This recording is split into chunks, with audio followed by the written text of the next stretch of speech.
Hi viewers, welcome to our channel. ప్రస్తుతం మనతో పాటు దాము బాలాజీ గారు సీనియర్ జర్నలిస్ట్ వాడితో ఒకసారి మాట్లాడదాం. సార్ నమస్కారం. సార్ నమస్తే సార్, చంద్రబాబు నాయుడు గారు ఇప్పుడు పెద్దిరెడ్డిని టార్గెట్ చేసినట్టుగా కనిపిస్తుంది సార్. పెద్దిరెడ్డి అనుచరుడు ఒక అతను అరెస్ట్ అయిపోయాడు. ఇప్పుడు నెక్స్ట్ పెద్దిరెడ్డి కూడా అరెస్ట్ అయ్యే అవకాశాలు ఉన్నాయని చెప్తున్నారు. మరి ఏ కేసుకు సంబంధించి అనుచరుని అరెస్ట్ చేస్తారు? ఇప్పుడు పెద్దిరెడ్డి అరెస్ట్ అయ్యే అవకాశాలు ఏమైనా కనిపిస్తున్నాయి? తెలుగుదేశం కూటమి ప్రభుత్వం మెల్లమెల్లగా వైసీపీ నాయకుల్ని టార్గెట్ చేయడం మొదలుపెట్టింది. అరెస్టులు అనేవి పుంజుకుంటున్నాయి. ఒక పక్క మద్యం కేసులో అరెస్టులు మొదలైపోయినాయి. ఆల్రెడీ కసిరెడ్డి అరెస్ట్ అయ్యాడు. మిథున్ రెడ్డిని విచారించారు. రెండో పక్క జత్వాని కేసు కూడా స్పీడప్ అయింది. సీతారామాంజనేయుల్ని అరెస్ట్ చేశారు. గోరంట్ల మాధవ్ జైల్లోనే ఉన్నాడు. వల్లభనేని వంశీ జైల్లో ఉన్నాడు. పోసాని కృష్ణమురళిని ఆల్రెడీ అరెస్ట్ చేశారు. ఇలా వరుసగా ప్లాన్డ్గా ఇటు సోషల్ మీడియా మీద స్టార్ట్ అయింది, రెండో వైపు అధికారుల మీద స్టార్ట్ అయింది. అది మెల్లమెల్లగా ఇప్పుడు సీనియర్ వైసీపీ లీడర్ల మీద టార్గెట్ చేసి, సీనియర్ వైసీపీ లీడర్లలో కీలకమైన లీడర్స్ ఎవరైతే ఉన్నారో వాళ్ళందరినీ టార్గెట్ చేసి వాళ్ళందరి మీద కేసులు, జైళ్ళు ఈ కార్యక్రమం తెరలేపినట్టుగా మనకు కనబడుతుంది.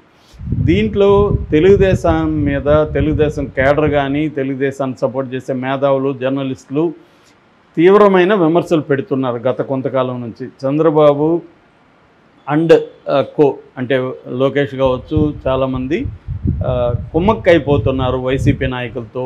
అందుకని వైసీపీ పెద్ద స్థాయి నాయకులను ఎవరు ఏం చేయలేదు ఇప్పటి వరకు అనేది ప్రధాన విమర్శ. అందులో పెద్దిరెడ్డిది ఒక విమర్శ. ఎందుకంటే పెద్దిరెడ్డిది ఎప్పుడు ఈ గవర్నమెంట్ వచ్చిన కొత్తలోనే మదనపల్లిలో ఆర్డీఓ ఆఫీసు, సబ్ కలెక్టర్ ఆఫీసులో ఫైళ్ళు కాలిపోయినాయి మిస్టీరియస్గా. ఆ ఫైల్స్ ఏంటి అనుకున్నప్పుడు పెద్దిరెడ్డి ఆక్యుపై చేసుకున్న భూముల వివరాలు ఆ ఫైల్స్ అనేవి అన్నారు. అది నాలాంటి వాళ్ళకైతే విచిత్రంగా అనిపించింది. ఎందుకంటే ఆ ఫైల్స్ అంతా ఫిజికల్ పేపర్లోనే ఉంటాయా? టెక్నాలజీ వచ్చి చాలా కాలమైంది కదా, ఇవి ఎక్కడ కంప్యూటర్స్లో ఉండవా? హార్డ్ డిస్క్లు అక్కడే ఉంటాయా? వేరే కలెక్టర్ దగ్గర ఉండవా? ఇవన్నీ అంటే మనోళ్ళు ఇప్పటికి కూడా అడ్వాన్స్ కావట్లే అనే దానికి ఒక సింబల్. రెండోది ఏమంటే అసలు ఫైల్స్ అనేది ఏమీ కాలేదు, కావాలనే దాన్ని ఒక కేసులాగా పెట్టారు తప్ప ఫైల్స్ కాలిపోవడం వల్ల వచ్చిన ఇదేమీ లేదు. దాన్ని చూపించి పెద్దిరెడ్డిని ఇబ్బంది పెట్టడానికి చేస్తున్నారు అనేది కూడా వైసీపీ వాళ్ళు విమర్శించారు. ఏదేమైనా దాన్ని పెద్ద ఎత్తున తీసుకున్నారు. హెలికాప్టర్లో అధికారులను పంపించారు అక్కడికి. అప్పట్లో సీనియర్ అసిస్టెంటు గౌతమ్ తేజని అరెస్ట్ చేశారు. ఇతను A1గా ఉన్నాడు. ఆర్డీఓ మురళిని అరెస్ట్ చేశారు. ఇతను A2గా ఉన్నాడు. ఇప్పుడు నిన్న ఒక పరిణామం చోటు చేసుకుంది. అదేంటంటే వంకమద్ది మాధవ్ రెడ్డి అనే అతన్ని నిన్న చిత్తూరు జిల్లా రొంపిచెర్ల మండలం పెద్దగొట్టిపల్లి ఫామ్ హౌస్లో అతన్ని అరెస్ట్ చేశారు. ఇతను చాలా దగ్గర వ్యక్తి పెద్దిరెడ్డి రామచంద్రారెడ్డికి, రైట్ హ్యాండ్ అని చెప్తారు ఈ మాధవ్ రెడ్డిని అరెస్ట్ చేశారు. మాధవ్ రెడ్డి A3గా ఉన్నాడు ఈ కేసులో. సో మాధవ్ రెడ్డిని అరెస్ట్ చేశారు కాబట్టి ఇప్పుడు మాధవ్ రెడ్డి వాంగ్మూలాన్ని తీసుకొని పెద్దిరెడ్డిని, మిథున్ రెడ్డిని ఇద్దరిని కూడా తండ్రి కొడుకుల్ని అరెస్ట్ చేయబోతున్నారు అనేది వార్త వైరల్ అవుతుంది. ఇది ఏ స్థాయిలో నిజమా అనేది చూడాలి. ఎందుకంటే ఫైల్స్ కాలిపోయినాయి. ఏం ఫైల్స్ కాలిపోయినాయి అనేది ఎగ్జాక్ట్గా ఎవడు చెప్పట్లేదు. పెద్దిరెడ్డి కొన్ని ల్యాండ్స్ ఆక్యుపై చేసుకున్నారు, ఆ ఫైల్స్ని తగలబెట్టించాడు పెద్దిరెడ్డి అనేది అందరూ కూడా ఇవాళ నమ్ముతున్నమాట వాస్తవం. అయితే దాన్ని కోర్టులో ఎలా ప్రూవ్ చేస్తారనేది పక్కన పెడితే అసలు ఎందుకు ఇప్పటివరకు పెద్దిరెడ్డిని అరెస్ట్ చేయట్లేదు, మిథున్ రెడ్డిని అరెస్ట్ చేయట్లేదు అనేది పెద్ద ఎత్తున చర్చ జరుగుతుంది. మిథున్ రెడ్డిని మాత్రం మద్యం కుంభకోణంలో అరెస్ట్ చేయడానికి తీవ్రంగానే ట్రై చేసింది. అయితే మిథున్ రెడ్డి సుప్రీంకోర్టు వరకు కూడా వెళ్ళి తనకు కొంతకాలం అయితే ఊరట తెచ్చుకున్నాడు. కానీ పెద్దిరెడ్డి రామచంద్రారెడ్డి మాత్రం అటాక్ చేస్తూనే ఉన్నాడు ఈ ప్రభుత్వం మీద. ఈవెన్ మిథున్ రెడ్డి కూడా మొన్న మీడియా సమావేశం ఏర్పాటు చేసి ఈ కేసులన్నీ కూడా డూప్లికేట్ కేసులు, మాది ఫైల్స్ అన్నారు. తర్వాత అటవీ భూమి ఆక్యుపై చేసుకొని పొంగనూరు దగ్గర guest farm house నిర్మించామన్నారు.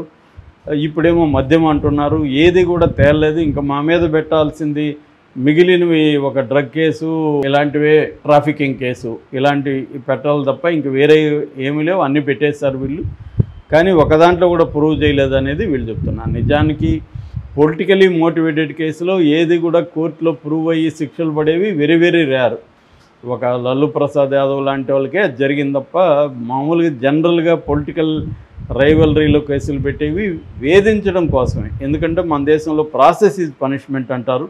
Police station దగ్గర నుంచి స్టార్ట్ అయ్యి జైలు వరకు ఈ పనిష్మెంట్ అనేది శిక్ష పడకముందే పనిష్ చేయొచ్చు. మనం అనుకుంటే గవర్నమెంట్స్ అనుకుంటే ఒక వ్యక్తులను పనిష్ చేయొచ్చు. ఇప్పుడు ఈమెను తీసుకెళ్ళి 6 నెలలు పెట్టారు. ఆ తర్వాత ఏమైంది? ఆ కేసు మద్యం కేసు తెలీదు. జగన్ది 16 నెలలు జగన్ జైల్లో పెట్టారు. 12 ఏళ్ళు అయిపోయింది. ఏమైంది ఆ కేసు? ఏమీ అవ్వలేదు. సో ఇలాగే ఇప్పుడు వివేకానంద రెడ్డిది 6 ఏళ్ళు అయిపోయింది. ఏమైంది ఆ కేసు? ఏమీ జరగలేదు. కానీ వాళ్ళని జైల్లో పెట్టారు. సో ఇలాగేందంటే శిక్ష పడకుండా జైళ్ళల్లో పెట్టి కేసులు అని చెప్పి పోలీస్ స్టేషన్ దగ్గర నుంచి వేధించడం అనే కార్యక్రమం చేయడానికి కోసమే ఈ కేసులు పెడతారు ప్రధానంగా. అంతేగాని దీన్ని ప్రూవ్ చేసి వాళ్ళకి శిక్ష పడాలనేది పెట్టరు. ఎందుకంటే వాళ్ళు కూడా ఇదే పని చేస్తారు.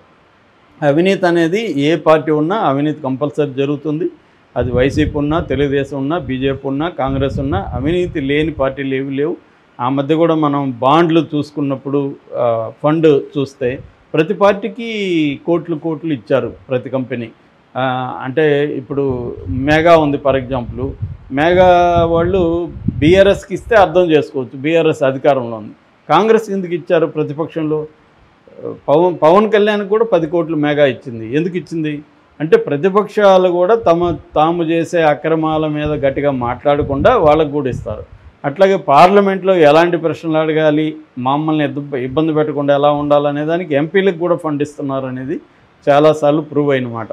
అందుకని ఈ దేశంలో ఇవాళ ఉన్న మోడల్లో, ఎలక్షన్ మోడల్లో, డెమోక్రసీ మోడల్లో అవినీతి అనేది ఇన్హెరెంట్గా ప్రతి పార్టీ చేస్తుంది. దీంట్లో డిగ్రీస్ కంపారిజన్లో మాత్రమే చెప్పాలి తప్ప అవినీతి మా పార్టీ చేయదని ఎవరు చెప్పుకోలేని పరిస్థితి. ఇవాళ కూడా ప్రతి ఎమ్మెల్యే విపరీతమైన అవినీతి ఉందని తెలుగుదేశం వాళ్ళే విపరీతంగా పోస్టులు పెడుతున్నారు. తెలుగుదేశం సపోర్ట్ చేసే మెయిన్ స్ట్రీమ్ మీడియా అంటే ఇటు మహా న్యూస్ కావచ్చు, ఏబిఎన్ కావచ్చు, ఆంధ్రజ్యోతి కావచ్చు, ఈనాడు కావచ్చు, వీళ్ళందరూ కూడా ఎక్కడెక్కడ ఎమ్మెల్యేల అవినీతి జరుగుతుందనేది తీవ్రంగా పెడుతున్నారు. అట్లాగే జమీన్ రైతు లాంటి స్థానిక నెల్లూరు నుంచి వచ్చే జమీన్ రైతు లాంటి పత్రికలు కూడా డీటెయిల్గా ఈ ఎమ్మెల్యేల అవినీతి మీద మాట్లాడుతున్నాయి. కాబట్టి ఎందుకంటే ఒక ఎమ్మెల్యే 150 కోట్లు ఎలక్షన్లో ఖర్చు పెట్టాలి, 100 కోట్లు ఖర్చు పెట్టాలి, ఇంకొక 50 కోట్లు 30 కోట్లు పార్టీ ఫండ్ ఇవ్వాలి. అది గతంలో తెలుగుదేశం కూడా వసూలు చేసింది.